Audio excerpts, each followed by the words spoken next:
मी सर्व नाथांचे कार्य पाहतो आहे। मनुष्य हिताच्या दृष्टीने प्रत्येक नाथ आपापले कार्य करतोच आहे। तुम्हाला दिलेले कार्य इथून पुढे आणखी वेगाने करावे लागणार आहे।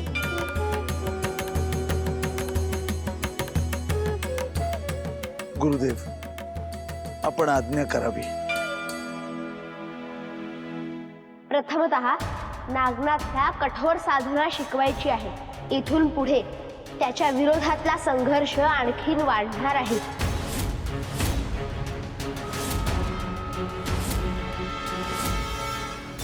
आपण सांगाल तशी साधना नागनाथाकडून करून घेण्यासाठी आम्ही सज्ज आहोत।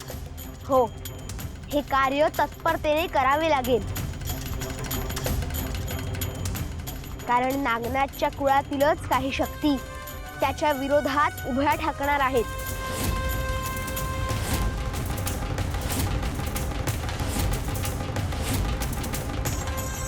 आम्ही काही समुद्र नाही गुरुदेव। नागनाथला ज्या अघोरी शक्ती त्रास देत आहेत त्यांच्याकडून नागनाथला आणखीन त्रास देण्यासाठी संपूर्ण नागलोक जागवलं जाणार आहे।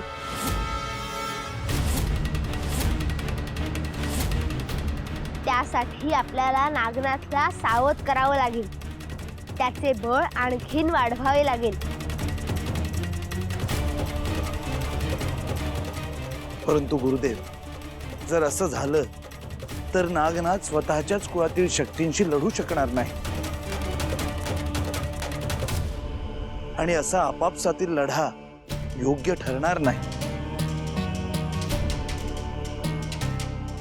म्हणून तर त्याला वेगळ्या सिद्धींची गरज भासणार आहे। ती दृष्टी त्याला द्यायची आहे। आपण काय म्हणत आहात ते माझ्या ध्यानात आलं गुरुदेव। मी आणि कानी त्वरित त्या कार्याला लागू। मच्छिंद्र आणि गोरक्ष राजा महेंद्र वर्माला लवकरात लवकर पदच्युत करावं लागणार आहे।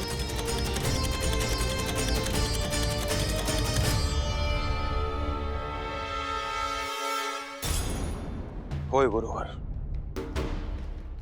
त्या महेंद्र वर्माला वागण्यात सुधारणा व्हावी म्हणून आम्ही एक संधी दिली होती, परंतु त्याने काही फरक पडला नाही। सृष्टीला आणि मनुष्याला त्रास देणारी राजसत्ता जास्त वेळ कार्य करायला लागली तर भविष्याच्या दृष्टीत ते खूप हानिकारक असते। म्हणून ह्या कार्यासाठी तुम्हाला एक वेळ ठरवावी लागेल आणि त्यानुसारच कार्य करावं लागेल। मी गुरुदेवांच्या आज्ञेनुसार त्याच कार्याच्या पूर्णत्वासाठी ध्यान करतो आहे। राजा महेंद्र वर्माची सत्ता मी लवकरच संपुष्टात आणेन।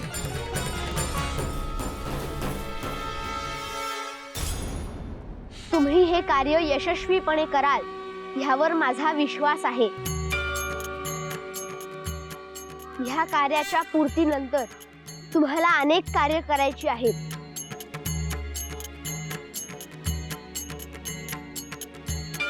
गुरुदेव दत्त, गुरुदेव दत्त, गुरुदेव दत्त।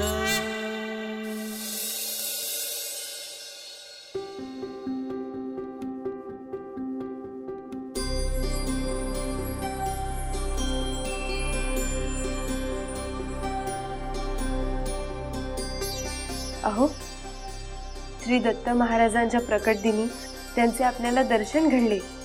हा अनुभव किती अनमोल होता ना।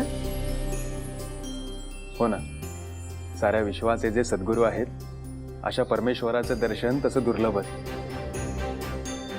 पण ते भाग्य आपल्याला मिळालं। नागनाथ, हे तुझ्यामुळे शक्य झालं हो। ते तुझे गुरु आहेत याचा आम्हाला खूप अभिमान आहे।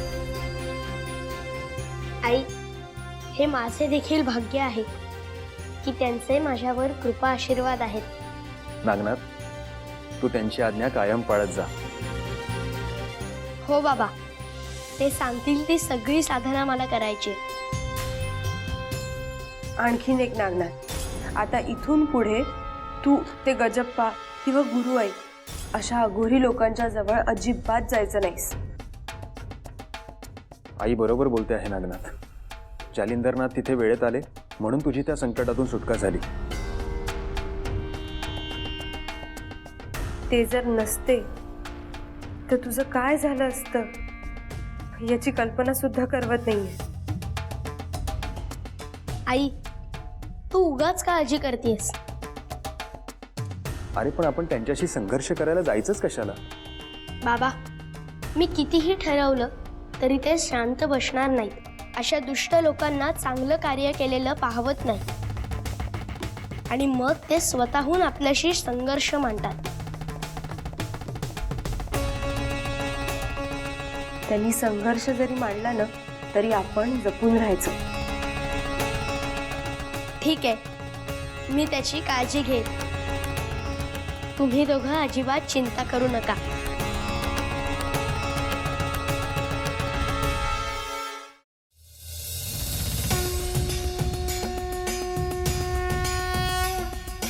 गुरुदेव दत्त गुरुदेव दत्त.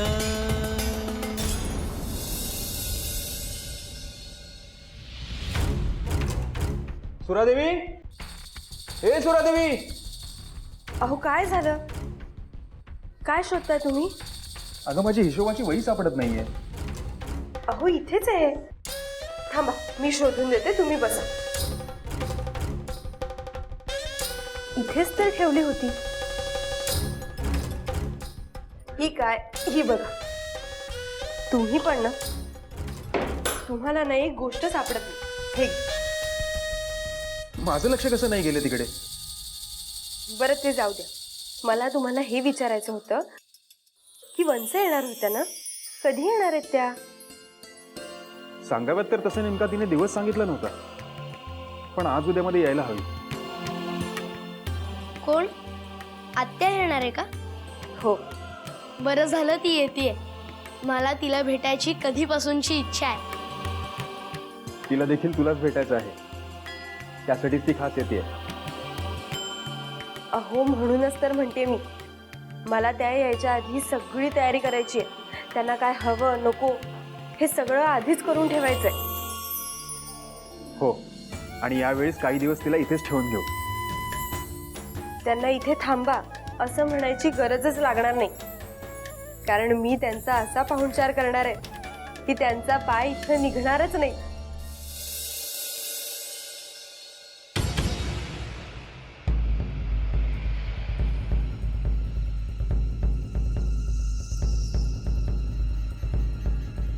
मी काय म्हणते, नको आपण कशाची वाट बघाय. म्हणजे काय करायचं म्हणतेस तू? किती दिवस असं आपण दबून राहायचं? ते एवढंसं पोरग आपल्याला त्रास देत आहे, त्याला आणि त्याच्या आई बापाला बोलू बी शकत नाही काही. आणि त्यांना बोलून काय होणार आहे? थांब जरा, आता गुरुवाई करणार हाय समज. गुरु आई कराल तेव्हा करल, पण मला आता गप्प बसवायचं नाही. काल जे झालं ते माझ्या मनातून जात नाही, आणि त्यासनी बोलल्या बगैर मी शांत बसायची नाही. अगं गिरिजे, तुम्ही माझ्या संग येणार हाय का नाही तेवढं सांगा फक्त, नाही तर मी आज जाते एकली. बरं बाय, ठीक आहे, येतो मी तुझ्या संग. चल.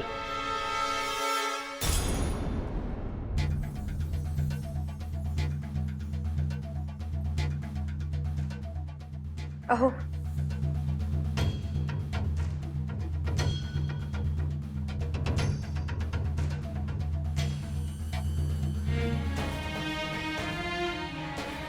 सरुताई येते म्हणून तू सगळ्या तयारीला लागली आहेस खरी, पण मला एका गोष्टीची काळजी वाटत आहे. काळजी? कसली काळजी? सरुताई आल्यानंतर पद्मिनीचं कसं करायचं? कसं करायचं म्हणजे? मी समजले नाही. अगं पद्मिनी दिवसा स्त्री रूपात असते आणि रात्री नाग रूपात, आणि ही गोष्ट जर तिच्या ध्यानात आली तर आपण त्याबद्दल कसं सांगायचं? अगं बाई हो, हे माझ्या लक्षातच नाही आलं. सर्पिणीच्या रूपातली पद्मिनी वंसांच्या दृष्टीस पडणार नाही याची काळजी आपल्याला घ्यावी लागेल. हो, तेच नीट सांभाळावं लागेल, कारण जर तिला कळलं आणि बोलता बोलता तिने तिच्या सासरला किंवा आणखीन कुठे काही सांगितलं तर खूप अवघड होईल. हो ना. शिवाय पद्मिनी कोण आहे आणि इथे कशी राहते याबद्दल काय सांगायचं? तो एक प्रश्नच आहे. कारण माझ्या माहेरचे सगळे नातेवाईक त्यांना चांगल्या ओळखतात. मग काय सांगणार? पाहते, मी विचार करते. आई, मी गावात जाऊन अन्नदान करून येतो. बरं ठीक आहे, सावकाश जा आणि लवकरात लवकर माघारी ये.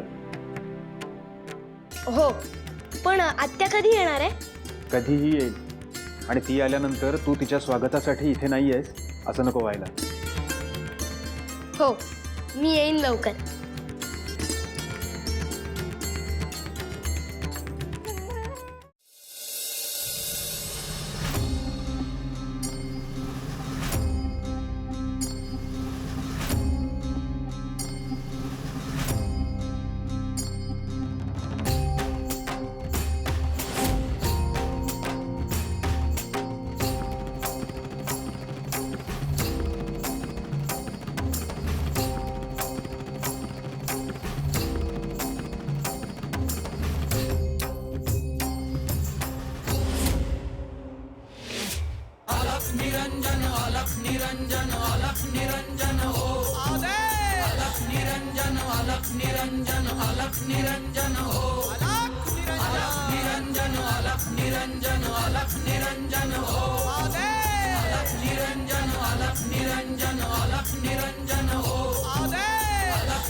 सुरादेवी, ए सुरादेवी,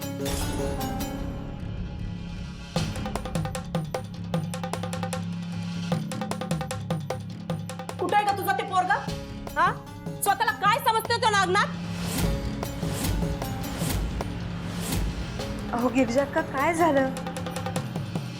जसं काही तुला काही माहितच नाही. उगा येण्याचं सोंग घेऊ नका. अहो कशाबद्दल बोलताय तुम्ही गिरिजा अक्का? विचारा ना तुमच्या पोराला, बोलवा त्याला बाहेर. आम्हाला चकव्यात फसवतोय. म्हणजे आम्ही काल वनात गेलो होतो. तिथं नागनाथानं आम्हाला भुलवलं. आम्हाला काही बी सुधरत नव्हतं. आमच्या युवराजला बी नागनाथनंच अदृश्य केलं होतं. किती येळ सापडत नव्हता तो. आम्ही एकाच जाग्यावर कितीतरी येळ फिरत होतो. अहो तुमचा काहीतरी गैरसमज होतोय गिरजाक्का. माझा नागनाथ असं काही करणार नाही. कसला तुझं नागनाथ? ते तुझं पोर नाही, नागिनीचं पोर आहे.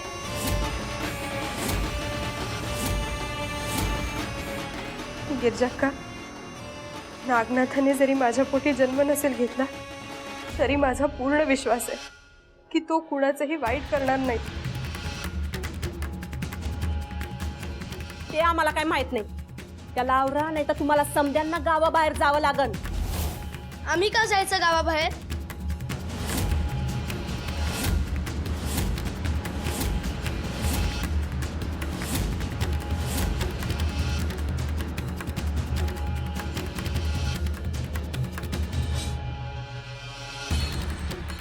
नागनाथ, आम्हाला तुझ्या समध्या करतो ठाव आहे. अरे माझा आवाज काय घालितो, आम्हाला चकव्यात काय फसवतो.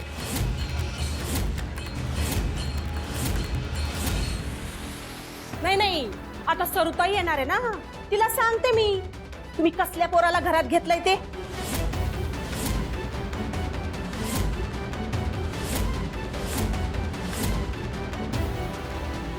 गिरिजा अक्का, तुम्ही आमच्याच घरात येऊन माझ्या आई वडिलांना बोल लावताय. तुमचं हे वागणं मी खपवून घेणार नाही.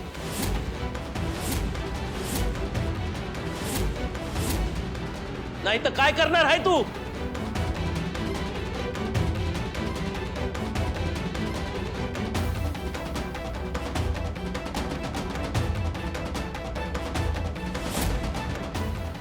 पाटील, तुम्ही या आता आणि पुन्हा असं धाडस करू नका.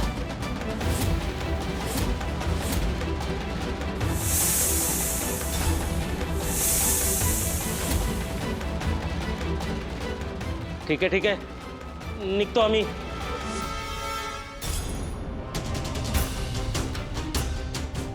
चल गिरजे. आता जाते मी. पर सरुताई आली ना, तिला सांगते मी समज.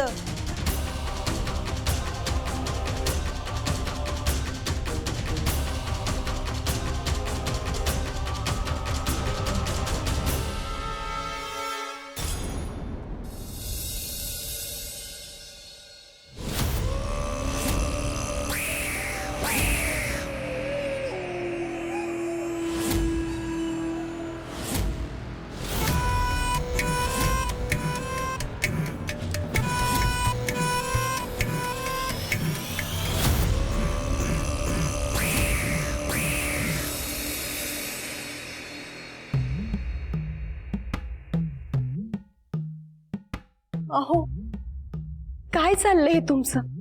अजून कधीपर्यंत इथे बसून राहणार आहात? तू कशाला आलीस इथं? तुला म्हणाला होतो ना येऊ नकोस म्हणून. अहो, तुम्हाला घरी घेऊन जायला आलीये मी.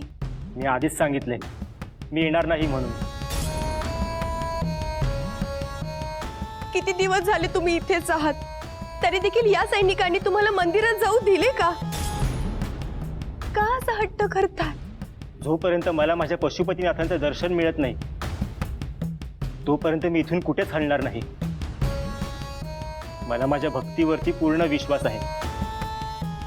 एक दिवस मला माझ्या पशुपतीनाथांचं दर्शन नक्कीच मिळेल. अहो, घरी सगळ्यांना काळजी लागली हो तुमची. काय अवस्था करून घेतली तुम्ही तुमची. इथं नीट अन्न पाणी देखील नाही हो तुम्हाला. त्यामुळे तरी घरी चला. तू मला आग्रह करू नकोस, मी येणार नाही. आणि हो, इथे थांबू नकोस, घरी जा. अहो, असं काय करताय हो? ऐका माझं. मी काहीच ऐकणार नाही. जोपर्यंत माझी हाक पशुपतीनाथांपर्यंत पोहोचत नाही तोवर मी कुणाचंच ऐकणार नाही.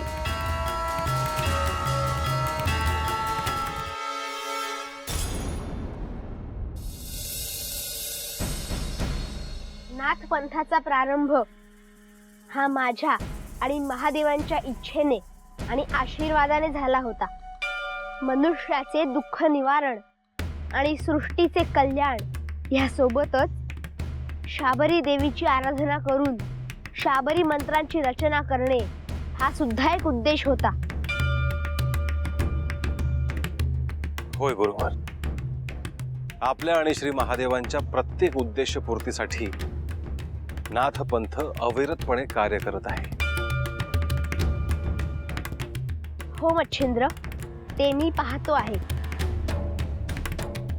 बरेच दिवस झाले तुम्ही सगळ्यांनी केलेल्या शाबरी मंत्रांची रचना मी ऐकली नाही. तर ह्या मधल्या काळात तुम्ही रचलेले शाबरी मंत्र मला ऐकायचे आहे. म्हणजे मी त्यांना आशीर्वाद देईन आणि मग पुढे हीच मंत्र मनुष्याच्या कल्याणासाठी उपयोगी ठरतील. जशी आज्ञा. आम्ही ते मंत्र ऐकवतो. जन्मल्यापासून मनुष्याच्या मृत्यूपर्यंत त्याचे नेत्र अव्याहतपणे कार्य करत असतात. त्यामुळे नेत्र इंद्रियामध्ये उद्भवणाऱ्या बाधांना दूर करण्यासाठी मी हा मंत्र सिद्ध केला आहे.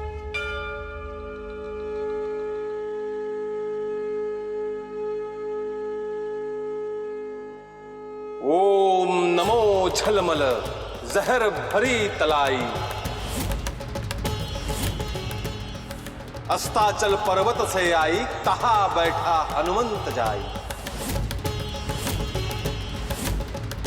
फूटे न पाके करे न पीड़ा, यति हनुमंत राखे हीड़ा। शब्द साचा पिंड काचा, स्फुरो मंत्र ईश्वरो वाचा।